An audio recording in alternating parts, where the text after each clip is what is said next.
ঠাকুর শ্রী রামকৃষ্ণ বলেছিলেন, ভক্তি না জাগার কারণ লুকিয়ে আছে মানুষের মনেই।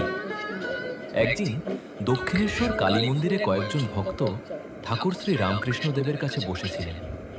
ভক্তদের মধ্যে একজন বিনয়ের সঙ্গে প্রশ্ন করলেন, ঠাকুর, একটা কথা বুঝতে পারি না। কিছু মানুষের মনে খুব দ্রুত ভক্তি জেগে ওঠে, তারা সহজেই ঈশ্বরের নাম শুনে আনন্দে ভরে ওঠে। কিন্তু আবার অনেক মানুষ আছে, যতই শোনে, যতই চেষ্টা করে, তাদের মনে তেমন ভক্তি জাগে না। কেন এমন হয়? ঠাকুর মৃদু হেসে বললেন, দেখো ভাই, একটা উদাহরণ দিই, তাহলে বুঝতে পারবে। ধরো, তোমার কাছে দুটুকরো কাঠ আছে। একটা কাঠ একেবারে শুকনো, আরেকটা কাঠ ভিজে। এখন যদি শুকনো কাঠে আগুন ধরাও, কি হবে? একবার আগুন